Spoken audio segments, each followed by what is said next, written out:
Robin is going to give us an overview about a scandal which happened of a Canadian oil company cheating the market with $7 million, buying 5,000 retail investors.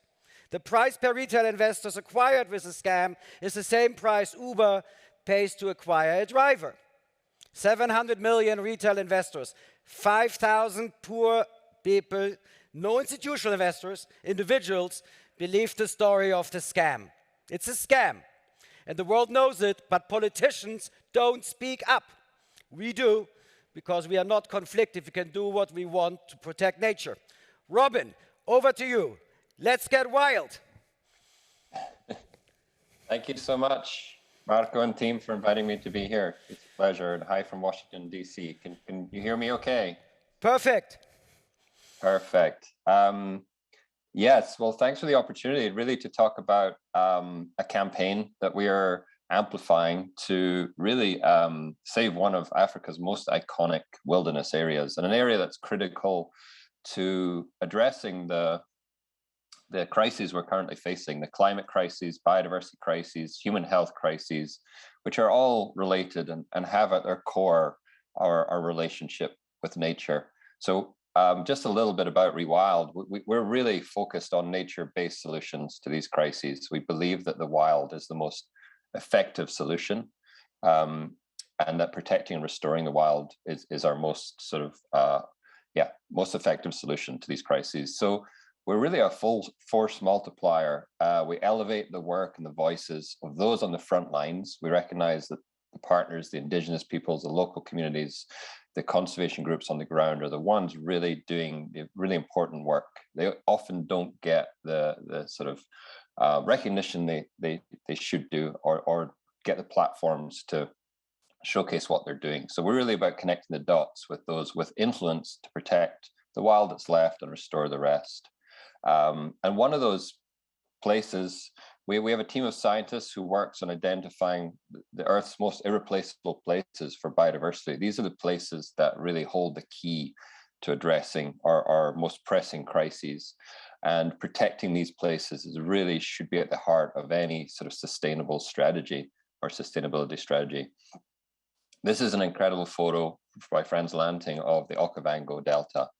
The Okavango River Basin it's an ecological wonderland that's visible from space. The shimmering waters of the Okavango Delta are visible from space, home to the world's largest population of elephants, 130,000 elephants, and you have close to 1 million people for whom this area is a lifeline. It's a delta that sort of feeds a desert ecosystem. And if I just show a map here to get a sense of geography. You have the iconic Okavango Delta in Botswana there. You can see that in blue. But you also have the headwaters and the rivers feeding the delta that originate in Angola, go through Namibia, and feed the delta. And what's really unique about this delta as well, it's inland. So all the waters seep into these parched sands, really sort of quenching the thirst of this desert ecosystem, and really, creating life and sustaining life. So the close to 1 million people in the Okavango River Basin rely on the waters for their livelihoods, for their very survival. So when we learned early last year that this was happening, this is kind of lunar landscape. This is Canadian-based company Recon Africa, essentially starting to drill for oil and armed with a license to turn an area the size of Belgium into an oil field. And clearly, when you have such a fragile ecosystem imbalance, such as the Okavango River Basin, activities like this come with enormous cost and huge risk to both the wildlife, the ecosystems, and the people, and an irreversible risk. So rather than me blabber on too much, I wanted to just show a quick video that lets some other voices on the ground, some of our partners, speak about what's happening there, just to give you an overview.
So we launched this campaign in October. I'll just go through some of the sort of basics of what we've done to try and shine the international spotlight on this. And this is really where we need everybody to be helping to identify who needs to know about this and really amplifying those messages. We started with an op-ed in the Washington Post. Prince Harry, Duke of Sussex, teamed up with local activist Reinhold Mangundu, who you saw in the video. Two people from very different walks of life coming together over shared love and concern for this unique area, calling for a moratorium on oil and gas drilling in the Okavango. This came out October 14th, accompanied by an open letter, which we invite everybody to sign. Right now, we have 18,000 signatures from over 175 different countries.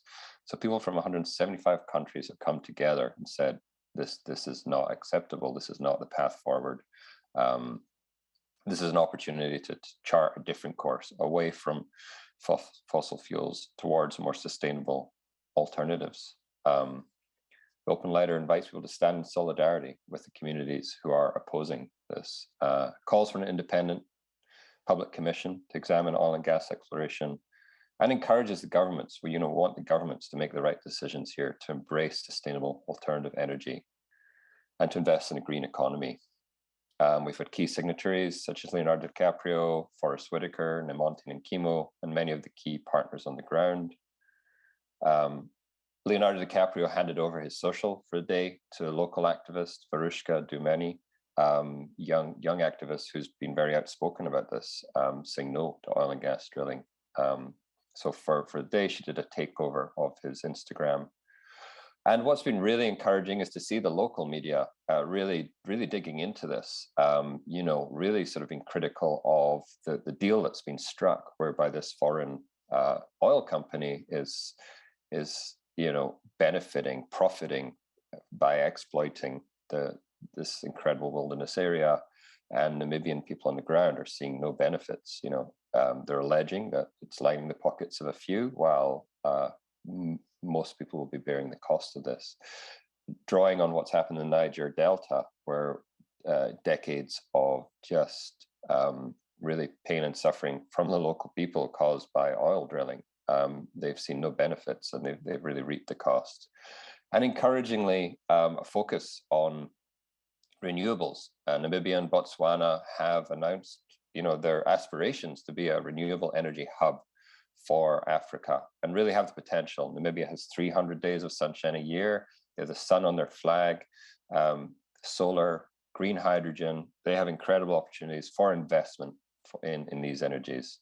And I will conclude with 4 seconds remaining to say, join us, go to okavango.rewild.org, reach out to me, armour@rewild.org, if you would like to help be involved, as Marco says, to be an activist, to really help figure out how we amplify these messages and really save this incredible and irreplaceable place. Thank you so much for your time.